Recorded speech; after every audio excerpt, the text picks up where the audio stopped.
नामे में खुशामदीद कहेंगे आपको और अहम खबर से आगाज करें। पनामा केस के हवाले से कप्तान ने पनामा केस पर सुप्रीम कोर्ट से 2 हफ्तों में फैसलों की उम्मीद बांध ली है। कल अदालत में असल पत्ता खेलने का दावा भी कर दिया। इमरान खान कहते हैं कि अदालती कार्रवाई को मुतासिर नहीं करना चाहिए, जो फैसला आए मनोअन कबूल कर लेंगे। जबकि शाह महमूद कुरैशी ने अवामी अदालत में जाने का भी इंदिया दे दिया।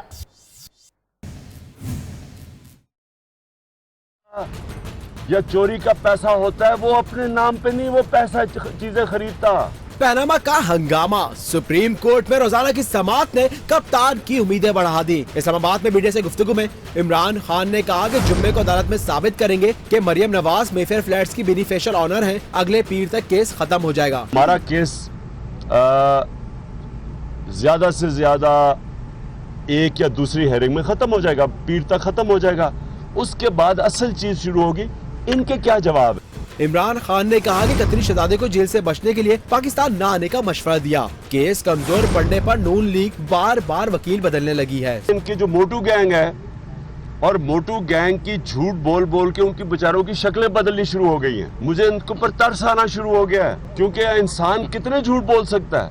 कभी वो भी कलाबाजी खाती हैं।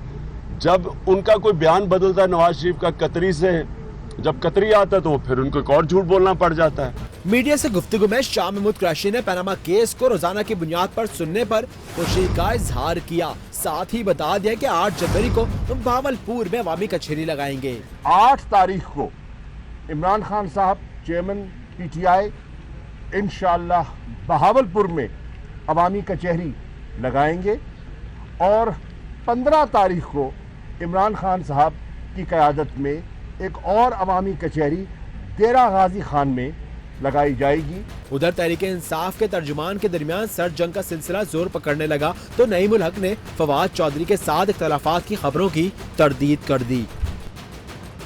तो इससे जाने आपको बताएं कि नून लीगी रहनुमाओं ने आज फिर इमरान खान को इल्जाम खान करार दे दिया। उनका कहना है कि आईनी इदारों को बुरा कहना इमरान खान की आदत बन गई है। चेयरमैन तहरीक इंसाफ के हर झूठ का जवाब देंगे। आज भी लीगी रहनुमाओं ने इमरान खान को इल्जाम खान करार दिया। इस्लामाबाद में लीगी रहनुमा कप्तान पर खूब गरजे बरसे। वजीर ममलिकत मरियम औरंगजेब ने कहा कि इमरान खान को आईनी इदारों को धमकियां देने की आदत हो गई है। जो इल्जाम खान जो इल्जामात लगाते हैं अदालत से बाहर, उसके सबूत पेश करने होते हैं अदालत के अंदर, जिसमें वो बुरी तरह से हमेशा की तरह नाकाम हुए हैं। इस मौका पर दानियाल अजीज भी भला कहाँ चुप रहने वाले थे। बोले इमरान खान की नई कलाबाजी भी फेल हो गई। बड़े बड़े दावे करने वाले जिस जहाज में सफर करते हैं वो भी गरीबों का खून चूसकर हासिल किया गया। बड़े लोगों से करप्शन शुरू करें तो खत्म हो जाती है। तो जब जनरल हामिद ने सुराख लगा लिया था कि वो लोग जो बड़े नाम है, जो करप्ट है, उनके ऊपर कार्रवाई करने की तैयारी कर रहा था, तो आपने उसको फारग कर दिया। तलाल चौधरी ने भी खूब दिल की भड़ास निकाली और कहा कि जिसका बाप करप्शन की वजह से नौकरी से निकाला गया वो करप्शन का इल्जाम लगा रहा है। PTI को कोई और काम ढूंढना चाहिए। लीगी रहनुमाओं का मजीद कहना था कि इमरान खान अदालत में नहीं बाहर सबूत देते हैं। पनामा केस में वकला ने वजीर आजम के ओहदों से मुतालिक तहरीरी जवाबात सुप्रीम कोर्ट में जमा करवा दिए। जस्टिस आसिफ सईद खोसा ने रिमार्क दिए कि मुकम्मल जांच पड़ताल करेंगे, केस का कोई पहलू नजरअंदाज नहीं कर सकते। PTI के वकील ने कतरी खत को मुकम्मल फ्रॉड करार दिया।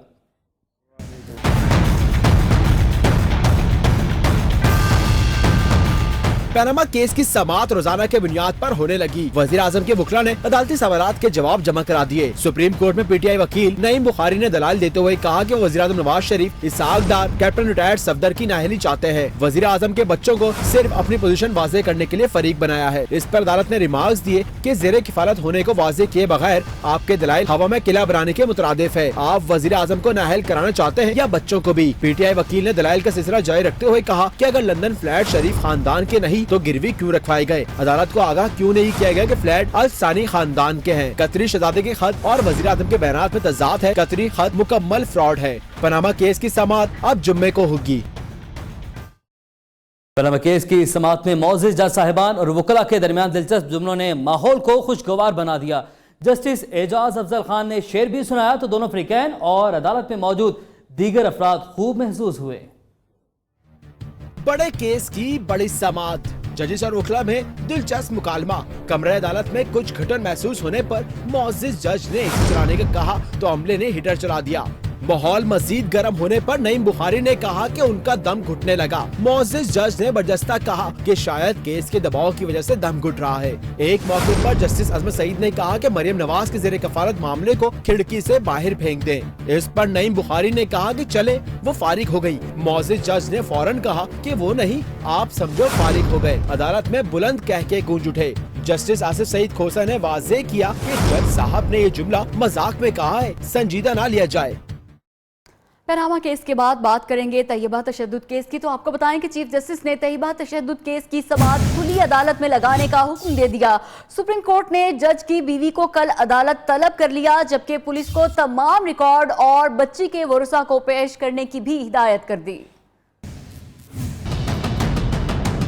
तैयबा तशद्दुद case registrar Islamabad high court की जानिब से रिपोर्ट सुप्रीम कोर्ट में पेश। अस्कोत नोटिस के मामले में अहम पेशरफ। खुली अदालत में केस की समाअत जुम्मे को चीफ जस्टिस की सरबराही में 2 रुकनी बेंच करेगा। चीफ जस्टिस के हुक्म पर मुबैना तशद्दुद के वाक़े में मुलव्विस जज की एहलिया माहीन जफर और अटॉर्नी जनरल इस्लामाबाद को अदालत में पेश होने के नोटिस जारी कर दिए गए। DIG और SSP इस्लामाबाद को रिकॉर्ड और वुरसा को पेश करने का हुक्म भी दे दिया गया। दूसरी जानिब सिविल सोसाइटी भी हरकत में आ गई। समाजी कारकुनों की जानिब से आसमा जहांगीर एडवोकेट के तवज्जुह से दायर दरखास्त में मेडिकल बोर्ड तश्कील देने और केस में मुबैना तौर पर मुलव्विस जज और उनकी अहलिया के खिलाफ कार्रवाई करने की भी इस्तदा की गई है।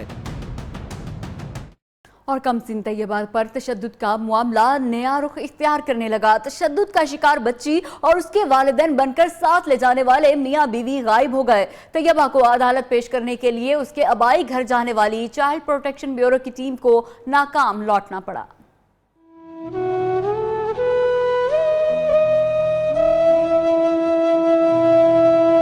तैयबा तशद्दुद केस मजीद उलझने लगा। तैयबा गायब, जमीन निगल गई या आसमान खा गया, कुछ पता न चल सका। वालिदैन बनकर साथ ले जाने वाले भी गायब। सुप्रीम कोर्ट के हुक्म पर चाइल्ड प्रोटेक्शन ब्यूरो की टीम तैयबा को लेने फैसलाबाद पहुंची तो आबाई घर में कोई मौजूद न था। तैयबा के वालिद का फोन मुसलसल बंद। चचा का कहना है कि तैयबा और उसके वालिदैन से मुताल्लिक किसी को कुछ मालूम नहीं। अदालत ने क्राइसिस सेंटर से बच्ची को वालिदैन होने के दावेदारों के सुपुर्द कर दिया था, लेकिन अब तीनों का कोई सुराग नहीं मिल सका। मामले पर नए सवालात सामने आ गए। क्या बच्ची हवाले करते हुए DNA टेस्ट कराया गया? किन शवाहिद पर बच्ची को जोड़े के हवाले किया गया? तैयबा और मुबैना वालिदैन को अब कहां तलाश किया जाएगा? उधर तैयबा तशद्दुद का निशाना बनी, उधर कराची में हव्वा की एक और बेटी जुल्म का शिकार हो गई। नॉर्थ कराची की रिहायशी आयशा ससुरालियों के तशद्दुद से हलाक हो गई। पुलिस ने मकतूला के वालिद की मुद्दत में मुकदमा दर्ज करके शोहर और ससुर को हिरासत में ले लिया है। आपको अहम खबर से आगाह करें, कराची में आयशा ससुरालियों के तशद्दुद से हलाक हो गई।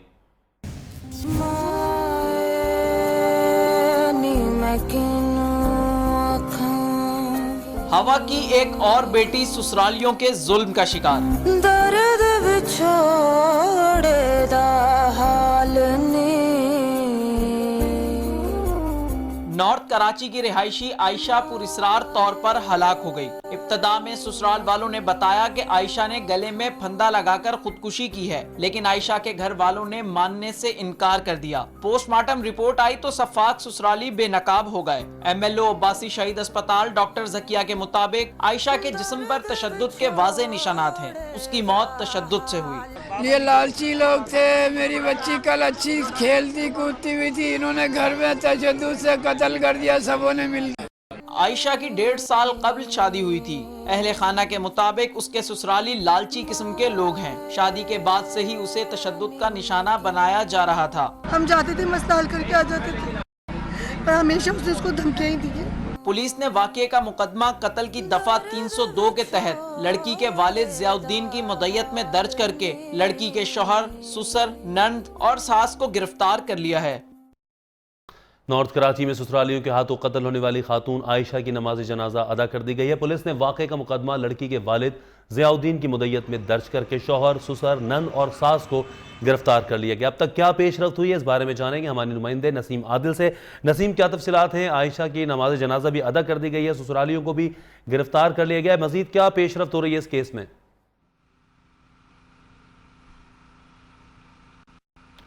जी नसीम आदिल। ये अफसोसनाक वाकया कराची के इलाके नाथ कराची में रहनुमा हुआ था गुज़िश्ता रात को।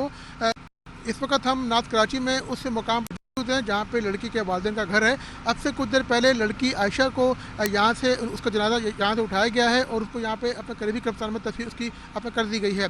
आयशा के जो लवाकीन है उनका ये कहना है कि आयशा के शौहर, उसके ससुर और सास और भाभी गुज़िश्ता रात आयशा पे तशद्दुद किया था जिससे उसकी मौत वाक़ई हुई है और को उनका कहना था कि इसने खुदकुशी की है। और लेडी एमएलओ जो हैं जो अब्बासी ताल की डॉक्टर ज़किया, उनका ये कहना है कि आयशा के ऊपर तशद्दुद किया गया, उसके जिस्म के मुख्तलिफ हिस्सों पर चोटों के निशानात हैं और बाद में जब आयशा की मौत वाक़ई हो गई तो मुल्ज़मान ने आयशा को छत के पंखे से लगा के उसको खुदकुशी का रंग दिया है। पोस्टमार्टम मुकम्मल कर लिया गया है और पोस्टमार्टम में ये बात साबित हो गई कि आयशा की मौत जो है वो तशद्दुद से वाक़ई हुई है। इसके बाद सर सैयद टाउन पुलिस ने इस वाक़े का मुकदमा दर्ज कर लिया है और जो इस वाक़े में जो नामजद मुल्ज़मान हैं आयशा के जो इम्तियाज, उनके जो वालिद अमानत, उन समेत 4 अफराद को पुलिस ने गिरफ्तार कर लिया है। बहुत शुक्रिया आपका नसीम आदिल हमें तफसीलात बताने के लिए। सिंध यूनिवर्सिटी जामशोरा के हॉस्टल में तालिबा की पुरस्रार हलाकत से मुतालिक तहकीकात आगे न बढ़ सकी। जामशोरा की बेहिस पुलिस ने अब तक वाक़े का मुकदमा तो दर्ज न किया लेकिन तफ्तीश के लिए एक तालिब इल्म को जरूर गिरफ्तार किया है। उधर हैदराबाद के समाजी रहनुमा ने सुप्रीम कोर्ट में इंसाफ के लिए दरख्वास्त भी दायर कर दी।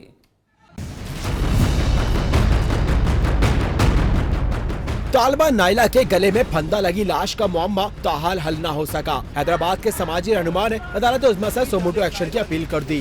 वाक़े को 1 हफ्ते होने वाला है लेकिन अब तक ना तो पोस्टमार्टम सामने आ सका और ना ही फोरेंसिक रिपोर्ट का कुछ अता पता चला। और तो और जामशोरा पुलिस ने अब तक वाक़े का मुकदमा भी दर्ज नहीं किया। जी अभी तक जो पुलिस ने तफ्तीश की है और जो हकायक और एविडेंसेस हमारे सामने आ रहे हैं वो तमाम जो है वो इस मामले को खुदकुशी करार दे रहे हैं और अभी तक जो हमारी तफ्तीश है उसके मुताबिक ये सुइसाइड का इशू है। दूसरी जानिब वज़ीर सिंध की हिदायत पर commissioner Hyderabad, deputy commissioner Jamshoro, Sindh university के रजिस्ट्रार ने मारवी गर्ल्स हॉस्टल का दौरा किया जहां हॉस्टल समेत दीगर अमले और प्रोफेसर्स के बयान लिए गए और हॉस्टल के कमरा नंबर 36 का मुआयना किया गया जहाँ से नायला की झूलती लाश मिली थी। पुलिस की बेहिसी सामने आ गई, मुकदमा अभी तक दर्ज नहीं किया गया। अलबत्ता एक तालिब इल्म को जरूर गिरफ्तार कर लिया। मरहुमा नायला रिंद के भाई निसार रिंद इस वक्त हमारे साथ मौजूद हैं, मजीद उन्हीं से बात करेंगे। निसार रिंद साहब बहुत शुक्रिया हमें ज्वाइन करने के लिए। आपसे जानना चाहेंगे कि इस सारे मामले में आपको क्या किसी पर कोई शक है? जी हमें तो किसी पे कोई शक नहीं है, हमारी किसी के साथ कोई दुश्मनी नहीं है, किसी के साथ कोई अनबनत नहीं है, ऐसा कोई सस्पेक्ट हमारे जहन में है ही नहीं हमारा, क्योंकि किसी के साथ कोई मसला नहीं हुआ कभी भी। अच्छा निसार साहब, पुलिस की जानिब से मुकदमा तो दर्ज नहीं किया गया, एक तालिब इल्म को जरूर गिरफ्तार किया गया, तो पुलिस की जानिब से जो कार्रवाई की गई क्या आप उससे मुतमईन हैं? तभी कह सकता हूँ, देखिए ये चीज मैं तभी कह सकता हूँ जब पुलिस की कार्रवाई के बारे में हमें जो है ना पूरी डिटेल मिले। हमें अभी आगाह नहीं किया गया उसके बारे में कि क्या कार्रवाई हुई है, क्या पेशरफ्त हुई है। अच्छा निसार साहब, नायला को इस वाक़े से कबल कोई धमकियां मौसूल हुई थी, कभी इस तरह का कोई तज़किरा किया हो आपकी मरहूम जो बहन है उन्होंने, या किसी किस्म का कोई खतरा था जिसकी बिना पर आप इस सारे वाक़े को कत्ल करार दे रहे हैं? देखिए उसको कोई थ्रेट नहीं था, कोई धमकी नहीं मिली, वो यहाँ से बिल्कुल खुशी खुशी और हर जो है ना किसी ऐसे प्रेशर में डिप्रेशन में नहीं गई, वो बिल्कुल सही थी, नॉर्मल थी, कोई ऐसी चीज नहीं थी। नायला रिंद के भाई निसार रिंद हमारे साथ मौजूद थे, बहुत शुक्रिया आपका। उनका यही कहना था कि किसी तरह की कोई धमकियां मौसूल नहीं हुई थी, अलबत्ता ये सारा वाक़या उन्हें कत्ल ही लग रहा है। आगे बढ़ेंगे, बात करेंगे वज़ीर आज़म नवाज शरीफ की, जिन्होंने कहा है कि ऑपरेशन ज़रबे अस्ब के साथ ज़रबे क़ल्म की भी ज़रूरत है। जम्मू कश्मीर को पाकिस्तान का लाजमी जुज़ करार देते हुए वज़ीर आज़म ने कहा कि कश्मीरियों को अक़वाम मुत्तहिदा की करारदादों के मुताबिक हक़ खुद इरादियत मिलना चाहिए। इस्लामाबाद में अकादमी अदबियात की बैनुल अक़वामी कॉन्फ्रेंस से खिताब में वज़ीर आज़म नवाज शरीफ का कहना था कि ऑपरेशन ज़रबे अज़्म ने दहशत गर्दों की कमर तोड़ दी है, अब ऑपरेशन ज़रबे क़लम की शदीद जरूरत है। कश्मीर से मुतालिक सेमिनार से खिताब में वज़ीर आज़म नवाज शरीफ का कहना था कि अक़वाम मुत्तहिदा ने 70 साल कबल कश्मीरियों से आज़ादी देने का वादा किया था, जो कश्मीरी अवाम की ख्वाहिश के मुताबिक पूरा होना चाहिए। Kashmir is an integral part of Pakistan's identity. Our hearts beat in sync with our Kashmiri brethren. We share each moment of their pain and pleasure. We rejoice in their happiness and we grieve in their gloom. वजीर आजम नवाज शरीफ ने कहा कि हमसायों के साथ दोस्ताना मरासम चाहते हैं, लेकिन मसला कश्मीर हल किए बगैर खित्ते में बेहतरी मुमकिन नहीं। अहम खबर से आपको आगाह करें, आर्मी चीफ ने भारतीय सर्जिकल स्ट्राइक का दावा मुस्तरद कर दिया। जनरल कमर बाजवा का कहना है कि भारत की किसी भी जारियत का जवाब देने के लिए तैयार हैं। बलूचिस्तान पाकिस्तान का दिल है, हर सूरत अमन कायम करेंगे। आर्मी चीफ ने भारत की जानिब से सर्जिकल स्ट्राइक के दावे को फिर मुस्तरद कर दिया है।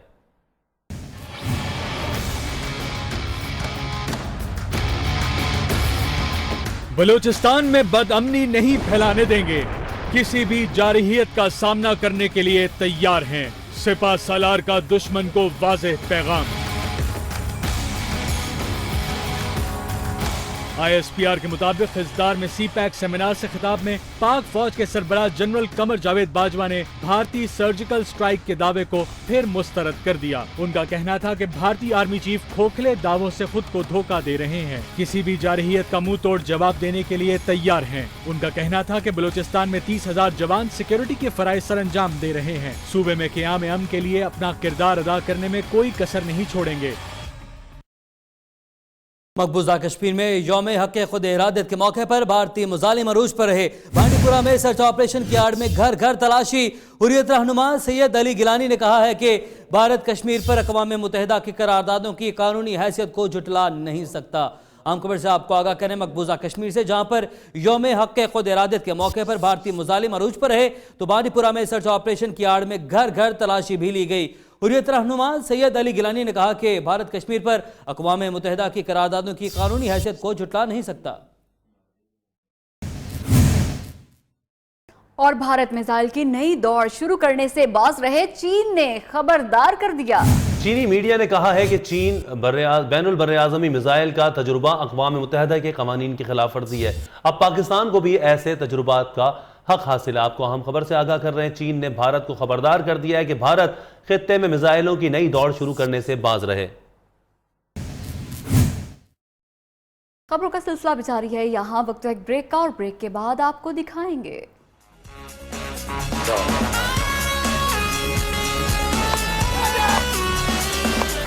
Really well played from the former captain of Pakistan. Good gritty 100. Welcome back news sports में। आपको बताएं, ऑस्ट्रेलिया के खिलाफ टेस्ट सीरीज हारने के बावजूद कौमी टीम के बल्लेबाजों ने मुनफरिद रिकॉर्ड्स अपने नाम कर लिए। King Younis Khan Sydney test में सेंचुरी दाकर टेस्ट मैचेस की मेजबानी करने वाले तमाम 11 ममालिक में सेंचुरी बनाने वाले वाहिद बैट्समैन बन गए। तो नायब कप्तान अजहर अली ने भी मोहसिन खान का 34 साल पुराना रिकॉर्ड तोड़ दिया।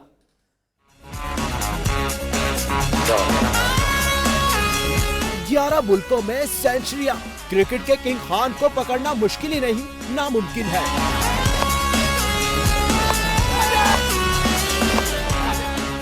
फिल्मी डॉन को तो 11 मुल्कों की पुलिस तलाश करती रही, लेकिन क्रिकेट के किंग खान ने 11 ममालिक में सेंचुरीज बनाकर साबित कर दिया कि क्रिकेट के डॉन वही हैं।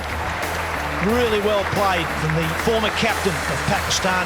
Good gritty 100.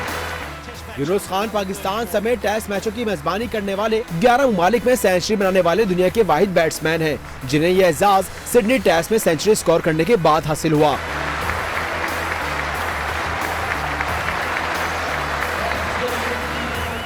यूनुस खान के अलावा कौमी टीम के नायब कप्तान अजहर अली ने भी इस सीरीज में एक रिकॉर्ड अपने नाम किया।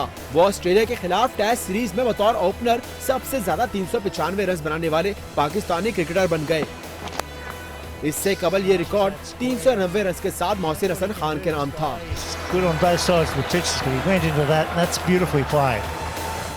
सिडनी टेस्ट में पाकिस्तान ने 8 विकेटों के नुकसान पर 271 रन बना लिए, जबकि कौमी टीम को फॉलो ऑन से बचने के लिए अभी भी मजीद 67 रन दरकार हैं।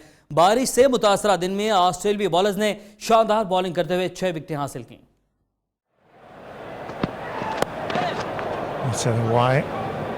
सिडनी टेस्ट के तीसरे रोज पहले सेशन में बादल ही गरजते बरसते रहे, जिस वजह से खेल 4 घंटे ताखीर से शुरू हुआ। खाने के वक्फे के बाद खेल शुरू हुआ तो अजहर अली अपने टोटल में सिर्फ 13 रन ही का इजाफा कर सके और 71 रन पर रन आउट हो गए। Poor running there. Yunus Khan hit it and took off. Azhar Ali was hesitant, and Mitchell Starc with a good throw to Peter Hands. कप्तान मिसबाउल हक ने तो 18 रन पर ही सबर का साथ छोड़ दिया और छक्का मारने की कोशिश में कैच दे बैठे। ऐसे में यूनुस खान ने किया कैंगरूज का डट कर मुकाबला और कैरियर की 34वीं सेंचुरी दाग डाली। Really well played from the former captain.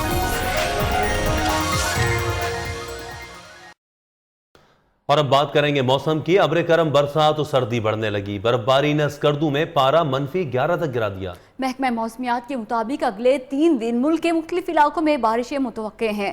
Punjab, Sindh और खैबर पख्तूनख्वा के मैदानी इलाकों में सुबह और शाम के वक्त धुंध पड़ सकती है।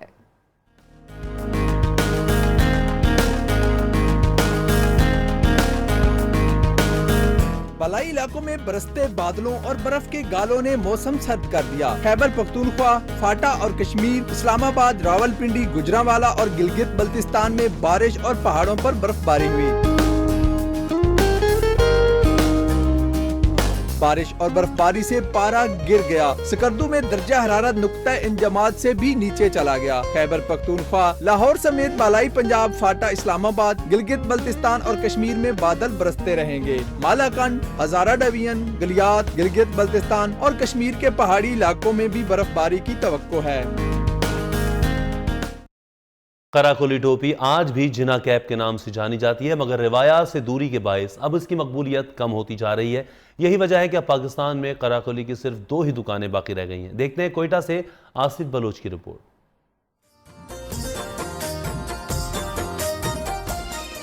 सैयद अकबर शाह जिन्ना रोड पर वाक़ है। अपनी दुकान में गुज़िश्ता 20 सालों से कराकोली बनाने का काम कर रहा है। बड़े लोग, मलक लोग, सरदार लोग ये आते और यहाँ से बना के खुद भी पहनते और गिफ्ट भी देते लोगों को।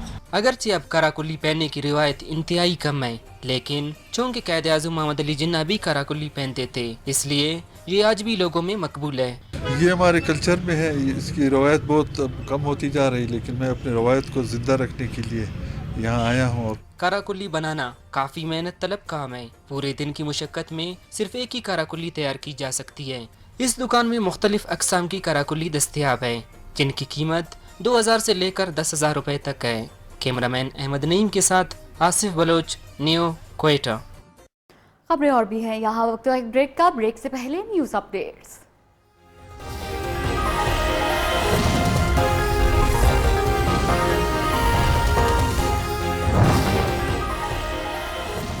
अदालत उज़्मा में पनामा का हंगामा। वजीर आजम का तहरीरी जवाब जमा करा दिया गया। सुप्रीम कोर्ट में समाअत कल दोबारा होगी।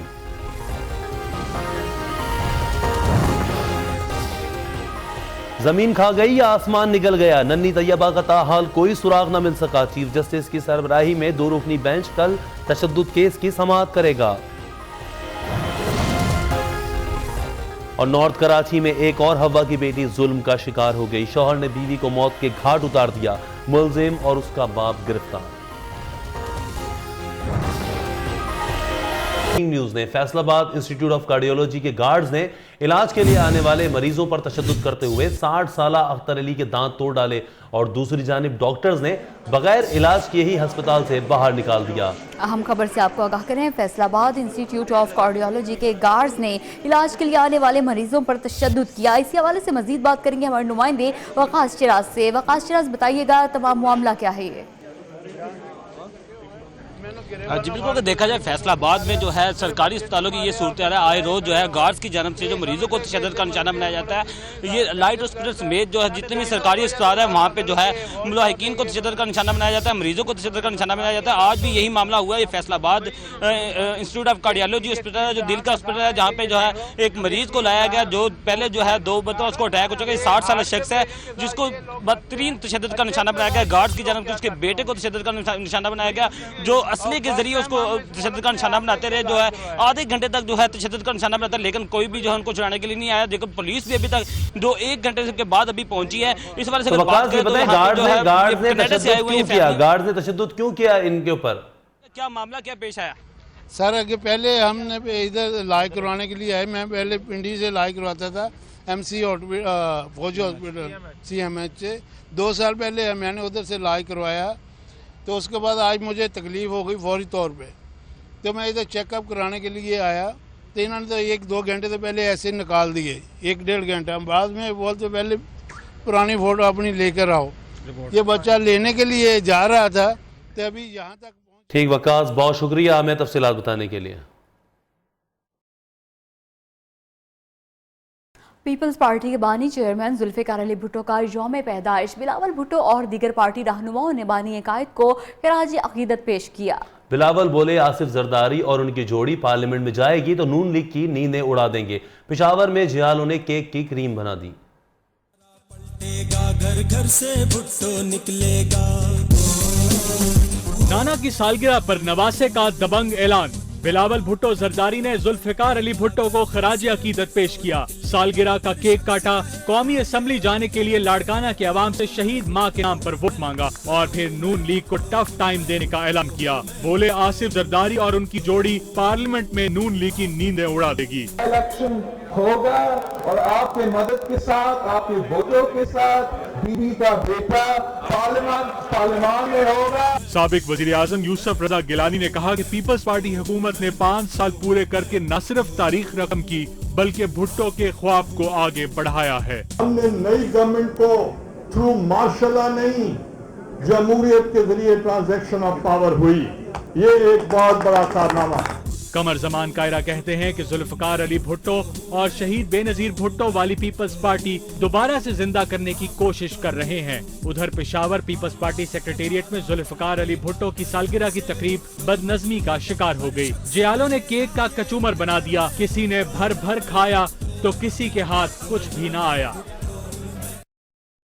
मेयर कराची वसीम अख्तर की बात करेंगे, जिनका कहना है कि 8 साल के बिगाड़ को दुरुस्त करना 100 रोजा मुहिम में किसी चैलेंज से कम नहीं। शाह फैसल कॉलोनी में तरक्याती कामों के इफ्तिताह के दौरान उन्होंने महकमा बल्दिया में कई साल से काम करने वाले मुलाजमिन को मुस्तकिल करने के लिए सिंध हुकूमत से बात हो रही है। मेयर कराची की 100 रोजा मुहिम के सिलसिले में UC9 शाह फैसल कॉलोनी में तरक्याती कामों का इफ्तिताह किया। यहाँ गलियों में मेरी फैमिली से बात हुई, लोगों से, उनको खुशी हो रही है कि गलियां कम से कम यहाँ कचरा कबाड़ नहीं है। कराची की 100 गलियों को पुख्ता किया जाएगा, पानी के मसाइल हल किए जाएंगे। जहाँ जहाँ सीवरेज का प्रॉब्लम है उसको एड्रेस करने के बाद ही ये टाइल्स लग रही है। वसीम अख्तर ने इलाके में सफाई सुथराई का जायजा लिया और आवाम से मुहिम को कामयाब बनाने की अपील की। कैमरामैन नवाज अंसारी के साथ जाहिद गफ्फार। Welcome back. अभी आपको बताएं कि मिस्र में फंसे 4 पाकिस्तानी वतन वापस पहुंच गए। वतन वापस पहुंचने वाले कुवैती जहाज के हमले में शामिल पाकिस्तानियों का ये कहना है कि हमारे साथी मुश्किलात में घिरे हुए हैं। बहरी जहाज में फंसे पाकिस्तानियों को वाजबात की रकम भी नहीं दी गई। मुतासरीन का कहना है कि वतन वापसी के मुताला सफारती अमले के ताउन के शुक्रगुजार हैं। कराची में खवातीन अपने हुकूक के लिए सरगर्म हो गई हैं, अपने लिए अलहदा ढाबा बना लिया। कराची के इलाके माड़ीपुर में खवातीन का ढाबा तेजी से मकबूल हो रहा है। ढाबे में खाने पीने के साथ साथ खेलो तफरी के तमाम लवाजमात शामिल हैं। मजीद बता रही हैं मोना सिद्दीकी।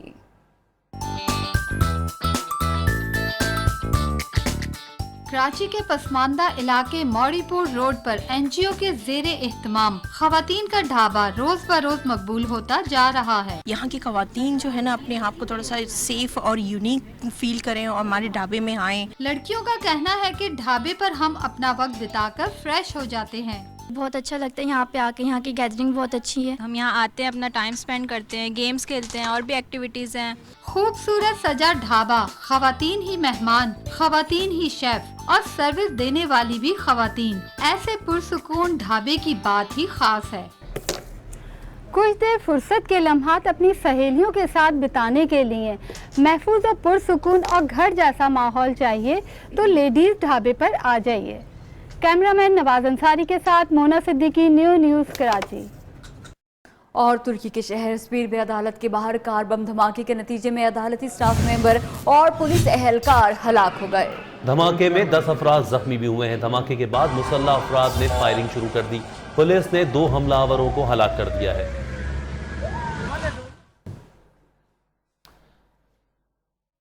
देर से ही सही मगर कभी कभी ख्वाब भी हकीकत का रूप धार लेते हैं। कनाडा की खातून का लॉटरी जीतने का 28 साल का ख्वाब सच हो गया। खातून खुशी से फूले नहीं समा रही। ओल्गा बेनो नामी कनाडा की रिहायशी खातून की किस्मत का सितारा 28 साल बाद चमक उठा। ओल्गा गुज़िश्ता 28 सालों से लॉटरी का एक ही नंबर खरीदती आ रही है और इस बार वो नंबर लग भी गया, जिस पर वो अब $53 लाख से जायद रकम की मालिक बन गई है। ओल्गा का कहना है कि लॉटरी का ये नंबर 28 साल पहले ख्वाब में देखा था। जीत की ये खुशी खातून से संभाले नहीं संभल रही और अब वो अपने पोतों को डिज्नी वर्ल्ड की सैर करवाना भी चाहती हैं। और वियतनाम में द्योहाकेल ड्रैगन की शक्ल में एक पुल तैयार किया गया है जो आग के शोले भी उगलता है। वियतनाम के शहर डाइनिंग में 666 लंबा ऐसा जदीद पुल वाक़ है जो हूबहू ड्रैगन से मुशाबहत रखता है। 1000 टन वजनी स्टील, लोहे और कंक्रीट से तामीर किए गए इस ड्रैगन पुल पर ट्रैफिक की आमदोरफ्त और पैदल चलने वालों के लिए 6 मुख्तलिफ रास्ते बनाए गए हैं। पुल पर बना द्योहाकेल ड्रैगन पुल अपने मुंह से आग भी उगलता नजर आता है। दरियाए बेन पर तामीर करदा 15,000 जदीद रंग बिरंगी LED लाइटों से मुज़य्यन है। न्यूज बुलेटिन से अब तक के लिए इतना ही। हमें इजाजत दें और आप देखें खौफनाक राजों से भरी horror film a cure for wellness का नया trailer. You have the cure? No, actually I was just leaving. No one ever leaves. Much of the body. Some patients experience visions.